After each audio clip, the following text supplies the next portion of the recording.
5월 27일 금요일입니다. 오늘은 에스겔 43장 1절부터 마지막 27절까지 말씀입니다. 하나님의 영광을 보다 라는 제목입니다. 하나님의 영광을 보다. 이제 드디어 성전 탐방이 다 끝났어요. 하나님의 권능이 에스겔을 데리고 성전 이곳저곳을 돌아다니면서 그리고 그 성전의 치수들을 정확히 다 보여주셨다고 그랬죠. 이렇게 성전의 치수를 보여주신 것은 성전이 곧 하나님의 정확무한 말씀대로 지어졌다 하는 것을 말하는 것이라고 그랬어요. 그리고 그것은 동시에 성전 대신 예수 그리스도께서 이 땅에 오셔서 십자가에 못 박혀 죽으시고 부활하는 그 일이 하나님의 말씀대로 이루어지는 것을 상징한다고 그랬죠. 그리고 동시에 예수 그리스도의 그 십자가 죽으심과 부활로 이루어질 교회, 곧 우리란 말이에요. 이 교회가 곧 선포된 정확무한 하나님의 말씀대로 이루어질 것을 1.1핵이라도 하나님의 말씀에서 어그러지는 것이 없이 그 말씀대로 성취될 것을 말씀하고 있는 거란 말이죠. 그러니까 오늘 저와 여러분이 예수를 믿고 이렇게 성전이 된 것, 구원받은 백성이 되고 하나님의 자녀가 된 것은 이미 선포된 하나님의 말씀대로 이루어진 거예요. 이게 어쩌다 된 게 아니고 우연히 된 것이 아니고 하나님의 말씀대로 되었다는 것을 말씀한다고 그랬죠. 그렇게 성전 탐방을 다 끝내고서 이제 하나님의 권능이 에스겔을 데리고 나와가지고 어디에 세웠어요? 성전 문 앞에, 동쪽으로 난 성전 문 앞에 쫙 세웠어요. 그렇게 서 있는데 갑자기 하나님의 영광이 그 동쪽으로 난 문 안으로 영광이 슉 들어가는 거예요. 그러더니 에스겔을 또 데리고 들어가서 보니까 그 성전, 지금까지 보아왔던 정확무한 하나님의 말씀대로 세워진 그 성전에 하나님의 영광이 빽빽하게 들어차 있는 겁니다. 얼마나 멋있었겠어요? 야, 그런 영광을 보는 것은 정말 영광일 것 같아요. 대단한 하나님의 영광 말이죠. 그렇게 하나님의 영광이 성전에 가득한 그 모습을 보고 있는데 하나님의 영이 에스겔에게 이렇게 말씀하네요. 7절에 보니까 그가 내게 이르시되 인자야 이는 내 보좌의 처소 내 발을 두는 처소 내가 이스라엘 족속 가운데 영원히 있을 것이라. 이스라엘 족속 곧 그들과 그들의 왕들이 음행하며 그 죽은 왕들의 시체로 다시는 내 거룩한 이름을 더럽히지 아니하리라. 성전이 어떤 곳인지를 분명하게 선언하고 있는 말씀이죠. 성전은 어떤 곳이라고요? 하나님의 보좌가 있는 곳. 그러니까 성전은 하나님의 통치가 완성이 되는 곳이에요. 이 보좌, 하나님의 보좌는 우리가 볼 때 무슨 의자, 왕의 의자 같은 것을 이렇게 보는 게 아니고 실제 하나님의 완성된 통치를 표현할 때 쓰는 말이에요. 그러니까 하늘에 하나님의 보좌가 펼쳐졌다 이 말은 하나님이 온 세상을 통치하신다 이런 의미란 말이죠. 그러니까 지금 하나님이 성전에 가득한 그 하나님의 영광을 보고 있는 에스겔에게 뭐라고 지금 말씀하시는 거예요? 야, 이 성전은 곧 내가 세상을 통치하는 통치자임을 보여주는 곳이다. 내 발이 거기 머무는 곳이고 내가 거기 임하는 곳이고 이스라엘 백성들 가운데 함께 하는 것이다. 이렇게 말씀하고 있어요. 그러니까 성전이 곧 임마누엘이고 성전이 하나님의 임재고 성전이 곧 하나님 나라 백성들을 통치하는 통치가 완성되는 곳이라는 것이죠. 그런데 그런 성전을 가지고 있으면서 이스라엘 백성들이 어떻게 했다는 거예요? 하나님의 통치를 거부했다는 거예요. 하나님을 왕으로 통치자로 주인으로 그렇게 섬기며 예배하며 제사하며 있어야 될 그 자리를 그들이 우상으로 채웠고 우상에게 절하는 것으로 대신했단 말이에요. 그러니까 하나님은 얼마나 속상하고 얼마나 기분 나쁘고 얼마나 기가 막히고 얼마나 가슴 아프셨겠어요. 하나님을 그 우상과 비슷한 존재로 만들어 버렸으니까 말이죠. 그래서 하나님이 그 이스라엘 백성들 하나님의 그 영광을 우상과 비슷한 것으로 바꿔버린 그 이스라엘 백성들을 심판하시는 거예요. 그들의 죄를 물으시는 거죠. 그래서 본문 9절은 또 이렇게 말씀하고 있어요. 이제는 그들이 그 음란과 그 왕들의 시체를 내게서 멀리 제거하여 버려야 할 것이다. 그러면 내가 그들 가운데 영원히 함께하리라 고 말씀하고 있어요. 그러니까 그 우상을 거기다가 갖다 놓고 하나님의 통치를 거부하고 자기들의 삶을 자기들 주관을 가지고 마음대로 살았던 그 하나님께 배반했던 그 죄를 뭐 한단 말이에요?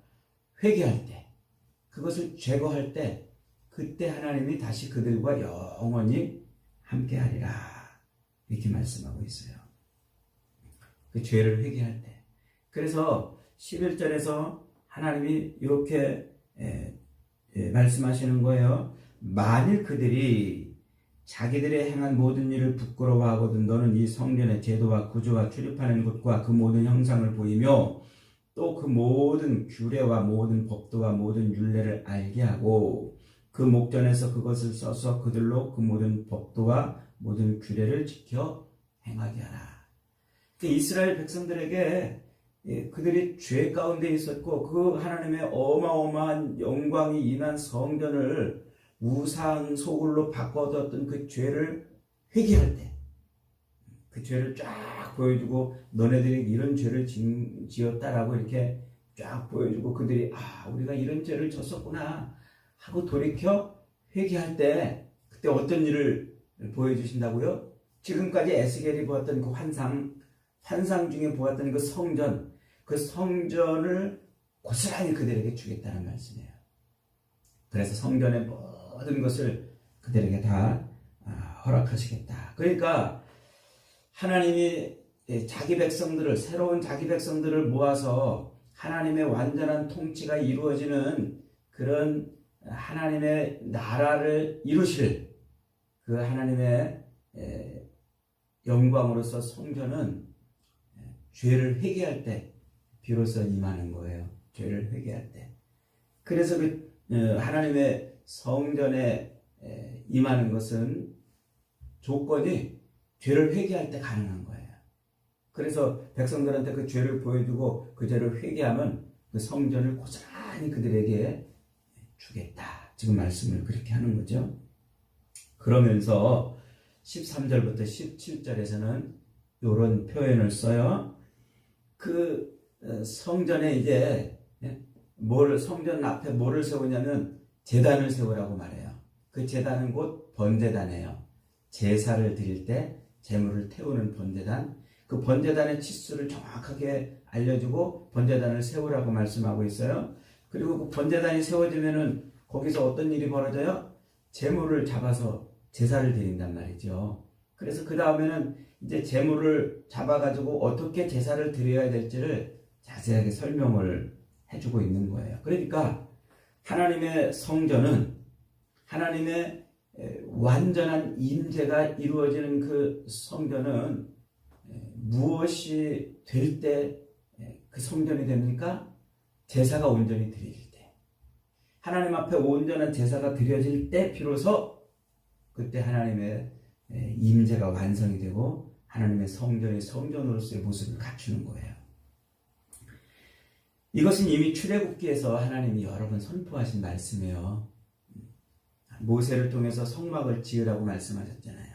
그리고 그 성막에서 제사를 드릴 때, 온전한 제사를 드릴 때 하나님이 그 성막 가운데 함께 하겠다고 선포하셨잖아요. 출애굽기 29장 42절 43절에 보면 이렇게 말씀하고 있어요. 이는 내가 너희 대대로 여호와 앞 회막문에서 늘 드릴 번제라. 내가 거기서 너희와 만나고 내게 말하리라.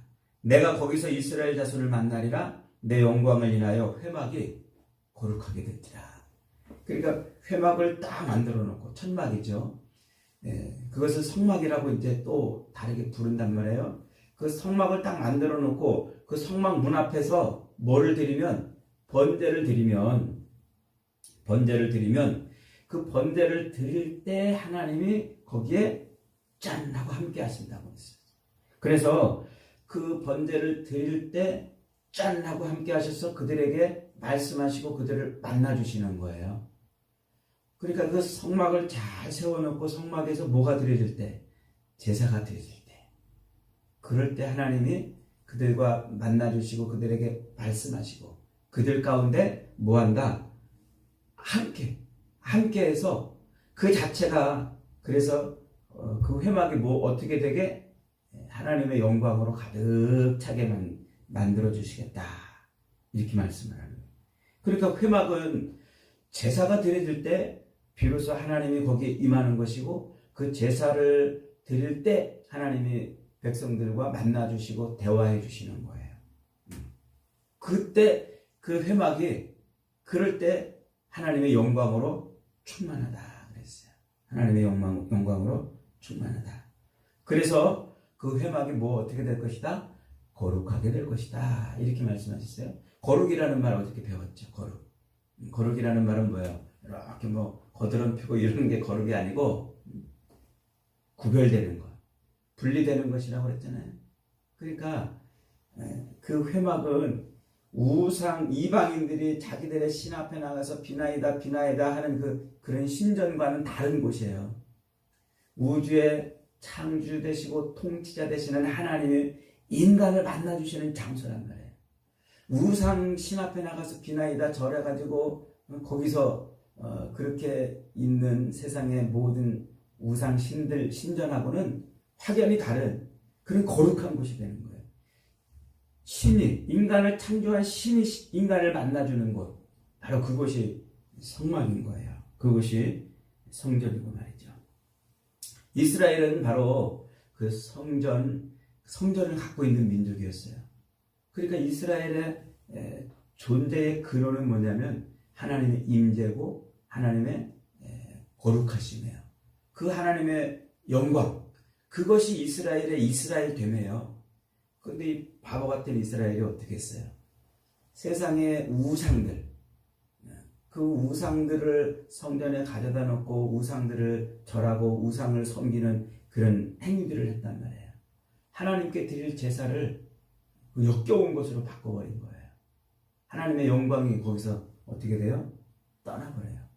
그래서 하나님의 영광이 떠나가지고 이스라엘이 망하는 모습을 이미 에스겔서 8장, 9장, 10장, 11장에서 봤잖아요. 하나님이 에스겔을 탁 데려가가지고 CCTV를 돌려봤다고 그랬잖아요. 그래서 예루살렘 백성들이 그 예루살렘 성전에서 행하고 있는 그 가증한 일들을 마치 CCTV 돌려보듯 환상 중에 보여주셨잖아요. 그들이 어떻게 했어요? 그들이 그 성전을 음란한 것으로 채우고 우상으로 채우고 성전 밀실에 들어가서 그 제사장들의 방에 들어가서 거기서 하나님이 우리를 보겠냐 그러면서 우상을 섬기는 그런 일들, 그리고 성전의 뜰에서 여인들이 단무스를 위해서 노래하고 곡하는 그런 모습을 CCTV 돌려보듯 보여주셨잖아요. 그때 그런 모습을 보여주고 에스겔이 보니까 그때 어떻게 했어요? 하나님의 영광이 그 성전 문에서 떠나는 걸 보는 거예요. 성전 문에서 떠나는 것을.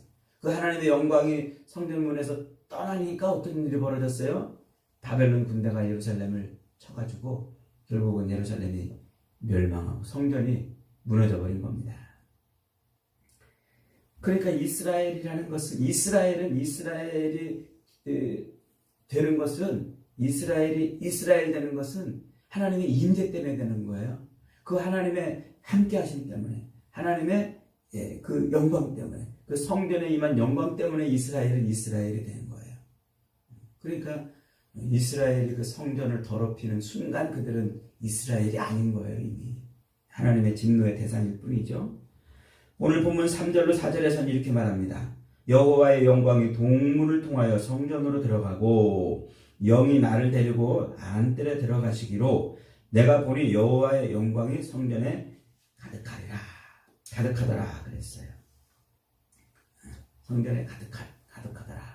하나님의 영광이 가득한 걸 지금 보는 거예요. 그래서 이제 하나님이 그 에스겔에게 야 이제 너 저 백성들한테 번제단을 거기다 세우고 거기서 바른 제사를 드리면 내가 영원히 함께 할 것이다. 이 약속을 지금 주고 있는 것이죠.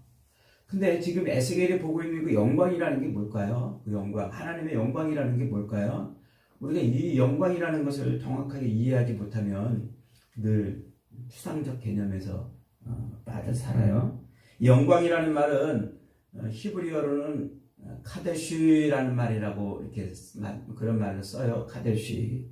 그 다음에 헬란 말로는 독사 이렇게 써요. 독사. 그 슉슉슉 지나가는 뱀 같이 이렇게 똑같은 말인데 뱀이 아니고 하나님의 영광을 카데쉬 혹은 독사 이렇게 쓴단 말이에요. 근데 그 말은 어떤 의미가 있냐면 어떤 사물의 속성, 그 사물의 사물됨을 드러낼 때 쓰는 말이에요. 그러니까 하나님의 하나님 되심을 드러낼 때 카데시 혹은 독사 이렇게 쓴단 말이죠. 그러니까 하나님의 영광이 나타났다 그러는 것은 하나님의 속성이 나타났다. 하나님의 성품이 나타났다. 하나님의 하나님 되심이 드러났다. 이런 뜻이에요. 그게 영광이라는 말이에요. 하나님의 성품, 하나님의 속성, 하나님의 그 의로우심, 하나님의 존귀하심, 하나님의 그 능력, 권능이 드러났을 때 하나님의 영광이 나타났다. 이렇게 말하는 거예요. 요 하나님의 성품 혹은 하나님의 속성, 이 하나님의 하나님 되심이 가장 잘 드러난 때가 언제일까요? 그게 이제 구약에서 시내산에서 모세가 그걸 하나님의 영광을 보는 그런 장면도 있었고 또 에스겔이 환상 중에 지금 보고 있는 그런 장면도 있는데 신약에서 하나님의 성품이 가장 잘 드러낸 게 이거 언제냐면 요한복음 12장이에요. 요한복음 12장 20절로 36절에 가면은 그 헬라 사람들 이방인들이 빌립한테 와가지고 빌립을 통해서 예수님을 만나려고 와요. 그래서 이방인들이 쫙 몰려와가지고 쫙 예수님 앞에 서가지고 예수님을 만나자 예수님이 뭐라고 말씀을 하시냐면 이제 인자가 영광을 얻을 때가 됐다. 이런 말씀을 하세요. 이 알쏭달쏭한 말씀을 하세요. 이방인들이 자기 앞에 쫙 오니까 예수님이 이제 인자가 영광을 얻을 때가 됐다. 이런 말씀을 하신단 말이죠. 그 말이 뭐예요? 이제는 예수님이 십자가를 짊어지고 매달려 죽으실 때가 됐다는 얘기예요. 십자가를 짊어지고 죽으셔서 유대인과 이방인이 하나가 되게 하는 때가 됐다. 그 말을 하는 거예요. 그래서 십자가를 짊어지실 때가 됐다. 그 말이 인자가 영광을 얻을 때가 됐다. 이 말이에요. 고린도후서 4장 6절은 이렇게 표현하고 있어요. 어두운 데서 빛이 비추리라 하시던 그 하나님께서 예수 그리스도의 얼굴에 있는 하나님의 영광을 아는 빛을 우리 마음에 비추셨느니라. 예수 그리스도 얼굴에 있는 하나님의 영광을 아는 빛을 우리 마음에 비추셨다. 이렇게 말씀하고 있어요. 그러니까 예수 그리스도의 그 얼굴에 하나님의 영광을 담아 놓으셨다는 말이에요. 예수 그리스도의 얼굴이 뭐예요? 이 얼굴이라는 말은 예수 그리스도를 한 방에 표현하는 말이라는 거예요. 우리가 이제 얼굴, 저 사람을 이제 보려면 그 사람의 모든 것은 다 얼굴에 나타나잖아요. 그러니까 예수 그리스도를 한 방에 설명하고 한 방에 표현할 수 있는 게 뭐예요? 그게 십자가란 말이에요. 그러니까 하나님이 하나님의 영광을 어디다 담아 놓으셨다는 말이에요? 십자가. 십자가를 보면 하나님의 영광이 그 속에 다 있다는 말이에요. 그러니까 십자가는 하나님의 속성과 하나님의 성품과 하나님의 능력과 하나님의 권능이 모여있는 집합대 녹아있는 곳이에요. 녹아있는 곳. 하나님 되심이 고스란히 들어있는 게 바로 십자가예요. 십자가는 하나님이 인류를 구원하시기 위해서 아담의 타락부터 집요하게 역사 속에서 만들어 오신 하나님의 작품 아닙니까? 십자가는 죄를 심판하고 벌하시는 하나님의 공의가 고스란히 들어있고, 십자가는 죄를 가까이 할 수 없는 하나님의 거룩하심이 담겨 있어요. 그럼에도 불구하고 자기 백성을 긍휼히 여기고 불쌍히 여기시고 사랑하시고 그 저주와 죄 가운데서 구원하시는 능력이 고스란히 녹아있는 게 바로 십자가예요. 그런 하나님의 하나님 되신 하나님의 속성이 그렇게 함축이 되어 있는 그 십자가를 바로 하나님의 영광이라고 말하고 예수 그리스도의 영광이라 이렇게 표현하는 거예요. 그러니까 하나님은 죄로 죽었던 우리를 살리시기 위해서 예수 그리스도를 율법대로 속죄의 어린 양이 되게 하시고 율법대로 십자가에 매달아 죽이시고 우리를 대신한 제물이 되게 하셨어요. 예수님은 그 십자가의 고통을 피하지 않고 그대로 짊어지심으로써 그 속죄의 죄사를 완성해 주셨어요. 그래서 오직 그 십자가를 통해서만 우리가 하나님의 능력을 덧입는 거예요. 그 십자가를 통해서만 우리가 그 죄 용서함을 받는 거예요. 그 십자가를 통해서만 죽음을 이길 수 있고 십자가를 통해서만 우리가 하나님을 만날 수 있는 거예요. 십자가를 통해서만 하나님의 영광을 볼 수 있는 거예요. 하나님 되심을 보는 거예요. 하나님은 바로 그 십자가에 그걸 다 담아놓으셨어요. 그래서 십자가를 통해서만 우리가 부활의 능력을 덧입는 것이죠. 날마다 내 죄를 대신해서 속죄의 제물이 되사 십자가에 매달려 죽으신 그 예수를 우리가 이렇게 믿을 때, 그 인정하고 고백할 때, 그 예수를 나의 구주로 영접할 때, 그때 비로소 우리는 뭐가 완성이 되는 거예요? 십자가 제사를 통한 하나님 앞에 드려지는 제물로서의 내가 완성이 되는 거예요. 그래서 지금 이 성전의 영광 가운데 제단을 만들고 제물을 드리라고 번제를 드리라고 말씀하신 이 말씀을 예수 그리스도의 십자가 사건에 그렇게 고스란히 담아놓은 거죠. 여러분, 예수님의 십자가가 곧 하나님의 영광인 줄 믿으시기 바랍니다. 그 십자가를 통해서만 우리가 하나님의 모든 것을 볼 수 있는 줄 깨달으시기를 바랍니다. 그래서 우리는 이 십자가를 날마다 붙들고 이 십자가를 날마다 짊어지고 이 십자가를 날마다 자랑하며 살아야 되는 겁니다. 오늘도 에스겔이 본 이 하나님의 영광을 보며 악한 세상에서 십자가를 통해 모든 죄악을 이기고 유혹을 이기고 세상을 이기며 사는 저와 여러분이 다 되시기를 주님의 이름으로 축복합니다. 아멘.